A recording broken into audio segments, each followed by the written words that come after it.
Reporter political breaking. Congress അവഗണനയിൽ പൊട്ടിത്തെറിച്ച് Muslim league. UDF-ൽ കടുത്ത അവഗണനയാണെന്ന ലീഗ് ഭാരവാഹി യോഗത്തിൽ രൂക്ഷ വിമർശനമുയർന്നു. തെക്കൻ കേരളത്തിൽ ലീഗ് ഇല്ലാതാകുന്നതിന് കാരണം കോൺഗ്രസ് ആണെന്ന് നേതാക്കൾ കുറ്റപ്പെടുത്തുന്നു. മധ്യ കേരളത്തിലും അവഗണനയാണ്. മുന്നണി യോഗത്തിലേക്കും കൺവെൻഷനിലേക്കും ലീഗിനെ വിളിക്കുന്നില്ല എന്നും ലീഗ് ഭാരവാഹി യോഗത്തിൽ വിമർശനമുണ്ടായിരിക്കുന്നു. കോൺഗ്രസ് നേതൃത്വത്തെ ലീഗ് ഈ അതൃപ്തി അറിയിക്കാൻ പോവുകയാണ്. VS രഞ്ജിത്ത് ഈ വാർത്തയുടെ വിശദാംശങ്ങളുമായി. രഞ്ജിത്ത്, വളരെ പ്രധാനപ്പെട്ട വാർത്തയാണ്. ഇപ്പോൾ LDF ഈ തരത്തിൽ സാമുദായിക നേതാക്കളുടെ അടക്കം പിന്തുണ CPM അടുത്ത തെരഞ്ഞെടുപ്പിന്റെ ഘട്ടത്തിലേക്ക് നേടുന്ന ഒരു സാഹചര്യം. അപ്പുറത്ത് UDF-ൽ അത്തരം കാര്യങ്ങളിൽ വീഴ്ച വരുത്തുന്നു എന്ന വിലയിരുത്തൽ അതിനകത്തുനിന്ന് തന്നെ വരുന്നു. ലീഗിനെ അവഗണിക്കുന്നു എന്നുള്ള പരാതി വരുന്നു. എന്താണ് ലീഗ് യോഗത്തിൽ ഉയർന്ന വിമർശനങ്ങൾ? ഏതെങ്കിലും കോൺഗ്രസിലെ പ്രധാനപ്പെട്ട നേതാക്കളുടെ പേരെടുത്തു പറഞ്ഞുള്ള വിമർശനം ഉണ്ടായിട്ടുണ്ടോ? എന്താണ് ലീഗിന്റെ ആലോചന, രഞ്ജിത്ത്?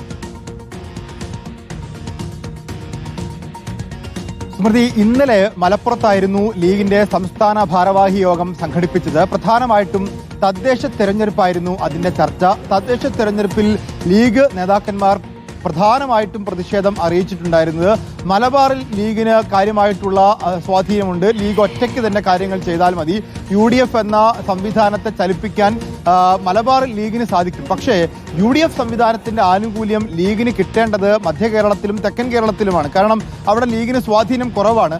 അവിടെ ലീഗിനെ പിന്തുണയ്ക്കേണ്ടത് കോൺഗ്രസ് പാർട്ടിയാണ്. പക്ഷേ ആ ഒരു പിന്തുണ ലീഗിനെ സംബന്ധിച്ച് കിട്ടുന്നില്ല എന്നുള്ളൊരു പരാതിയാണ്. കഴിഞ്ഞ തദ്ദേശ തെരഞ്ഞെടുപ്പിൽ ലീഗിന് അനുവദിച്ച വാർഡുകളിൽ പോലും കോൺഗ്രസിന്റെ വിമതന്മാർ മത്സരിക്കുകയും ആ വിമതന്മാർക്ക് കൈപ്പത്തി അനുവദിക്കുന്ന സാഹചര്യം പോലും ഉണ്ടായി എന്ന് ഇന്നലെ നടന്ന യോഗത്തിൽ ചൂണ്ടിക്കാട്ടപ്പെട്ടു. അതോടൊപ്പം തന്നെ കഴിഞ്ഞ ദിവസം കൊല്ലത്ത് UDF-ന്റെ കൺവെൻഷൻ വെച്ച സമയത്ത് അതിൽ ലീഗിന്റെ ഒരു നേതാവിന്റെ പേര് പോലും വെച്ചില്ല. അതിൽ പ്രതിഷേധിച്ചുകൊണ്ട് കൊല്ലം ജില്ലയിലെ UDF യോഗം ലീഗ് ബഹിഷ്കരിക്കുകയും ചെയ്തിരുന്നു. ഈ രീതിയിൽ കൊല്ലത്ത് എന്ന് പറയുന്നത് മലപ്പുറം കഴിഞ്ഞാൽ കോഴിക്കോട് കഴിഞ്ഞാൽ പിന്നെ ഏറ്റവും മുസ്ലിം പോപ്പുലേഷനുള്ള ഒരു ജില്ല കൂടിയാണ് കൊല്ലം. അപ്പോൾ അത്തരം ഒരു ജില്ലയിൽ പോലും ലീഗിന് സ്വാധീനം ഉണ്ടാവുന്നില്ല, ലീഗിന് പ്രാതിനിധ്യം ഉണ്ടാവുന്നില്ല.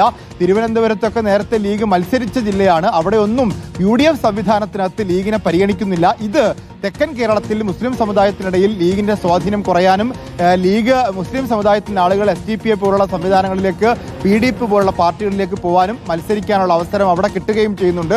അപ്പോൾ അത്തരത്തിൽ തെക്കൻ കേരളത്തിലും മധ്യ കേരളത്തിലും ലീഗിന്റെ സ്വാധീനം കുറയാൻ ഈ ലോക്കൽ ബോഡി തെരഞ്ഞെടുപ്പിൽ ഉൾപ്പെടെ ലീഗിന്റെ പ്രാതിനിധ്യം ഉറപ്പാക്കേണ്ടതുണ്ട്. പ്രത്യേകിച്ച് UDF സംവിധാനം കുറച്ചുകൂടി ശക്തിയാർജിച്ച് ഏകോപിപ്പിച്ച് മുന്നോട്ട് കൊണ്ടുപോകണം. അതിൽ കോൺഗ്രസിന് നിലവിൽ സാധിക്കുന്നില്ല. കോൺഗ്രസ് അക്കാര്യത്തിൽ കുറച്ചുകൂടി ശ്രദ്ധിക്കണം എന്നുള്ളതാണ് ഇന്നലെ ഭാരവാഹി യോഗത്തിൽ ഉയർന്ന പ്രധാനപ്പെട്ട വിമർശനം. ഇക്കാര്യം ഉഭയകക്ഷി ചർച്ചകളിൽ ഉയർത്താനാണ് ലീഗ് ഉദ്ദേശിക്കുന്നത്.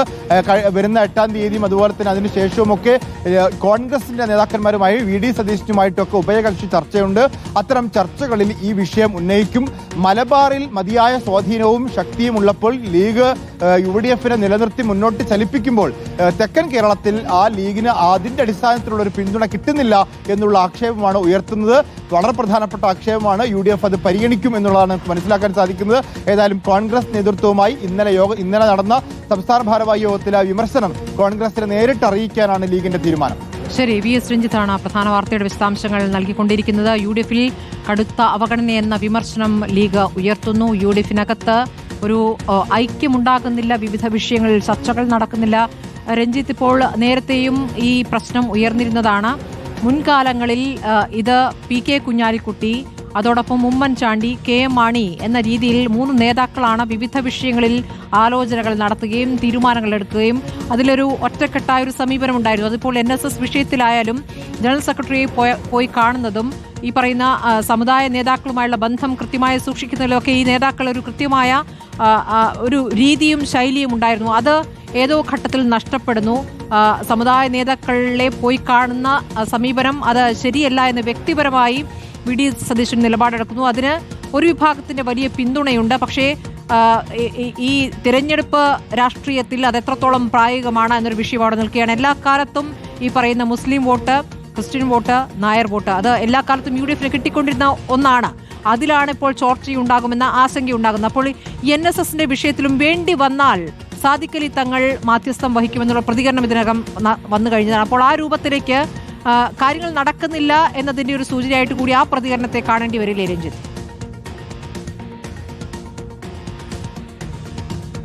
സ്മൃതി, തീർച്ചയായിട്ടും മൊത്തത്തിൽ UDF സംവിധാനത്തിലുള്ള അതൃപ്തി ഇന്നലെ യോഗത്തിൽ ഉയർന്നിരുന്നു. അതോടൊപ്പം ഈ NSS വിഷയം ഇന്നലെ ചർച്ചക്കെടുക്കാൻ പോലും ഒരു കൂട്ടാക്കിയിട്ടില്ല. അതായത് NSS വിഷയത്തിൽ വേണമെങ്കിൽ ഒരു മധ്യസ്ഥ ചർച്ചയാവാമെന്ന് പാണക്കാട് സാദിഖ് അലി ശിഹാബ് തങ്ങൾ വാക്കാൽ പറഞ്ഞെങ്കിലും കോൺഗ്രസ് അക്കാര്യത്തിൽ മുൻകൈ എടുക്കട്ടെ, കോൺഗ്രസ് ആണല്ലോ ഇക്കാര്യത്തിൽ ഇടപെടേണ്ടത്, കോൺഗ്രസിന് അങ്ങനെ താല്പര്യമില്ലെങ്കിൽ പിന്നെ ലീഗ് എന്തിനാണ് ഇത്തരത്തിൽ മുൻകൈ എടുക്കുന്നത് NSSന്റെ വിഷയത്തിൽ എന്നൊരു ചർച്ചയാണ് പൊതുവെ വന്നത്. അതുകൊണ്ട് തന്നെ ഈ ഒരു അനുനയത്തിന് ലീഗ് മുൻകൈ എടുക്കുന്ന ഒരു സാഹചര്യം ഉണ്ടാവില്ല.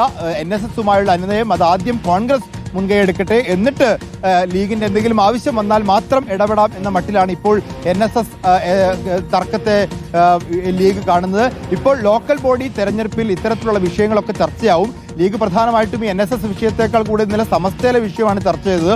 ആ സമസ്തയിലെ വിഷയത്തിലും സംസ്ഥാന നേതാക്കന്മാരുമായി ഒത്തൊരുമിച്ച് പോകാനുള്ള തീരുമാനത്തിലേക്ക് ലീഗ് എത്തുന്നു. ലീഗ് അത്തരത്തിൽ സമസ്തയെ അനുനയിപ്പിക്കാൻ നീക്കം നടത്തുമ്പോൾ NSSനെ അനുനയിപ്പിക്കാനുള്ള നീക്കം നടത്തേണ്ടത് കോൺഗ്രസ് ആണ്. ആ നീക്കം കോൺഗ്രസ് നടത്തട്ടെ എന്ന രീതിയിലുള്ള ഒരു അഭിപ്രായമാണ് ഇന്നലത്തെ ഭാരവാഹി യോഗത്തിൽ പ്രധാനമായിട്ടും ഉയർന്നു വന്നത്. തീർച്ചയായും BS രഞ്ജിത്താണ് വിവരങ്ങൾ നൽകിക്കൊണ്ടിരിക്കുന്നത്. മുന്നണി യോഗത്തിലേക്ക് ലീഗിനെ വിളിക്കുന്നില്ല എന്നടക്കമുള്ള വളരെ ഗൗരവത്തിലുള്ള വിമർശനങ്ങളാണ് മുസ്ലിം ലീഗ് ഉയർത്തുന്ന. മുന്നണി യോഗം രണ്ടാം കക്ഷിയായ ലീഗില്ലാതെ പിന്നെ എങ്ങനെയാണ് മുന്നണി യോഗം നടക്കുന്നില്ല എന്നുള്ള വിമർശനമാകാനുള്ള സാധ്യതയുണ്ട്. ലീഗ് ഏതായാലും ലീഗിന്റെ ആഭ്യന്തര ചർച്ചകളിൽ വലിയ വിമർശനം കോൺഗ്രസിനെതിരെ ഉയർത്തുന്നു. തെക്കൻ കേരളത്തിലും മധ്യ കേരളത്തിലും ലീഗിനെ ഇല്ലാതാക്കാനുള്ള ശ്രമം നടത്തുന്നത് കോൺഗ്രസ് ആണ് എന്ന വിമർശനം ഉയർത്തുമ്പോൾ എന്താണ് പരിഹാരമായി കോൺഗ്രസ് മുന്നോട്ട് വയ്ക്കുന്ന ഫോർമുല എന്നറിയേണ്ടതുണ്ട്. BS രഞ്ജിത്താണ് വിശദാംശങ്ങൾ നൽകിയത്.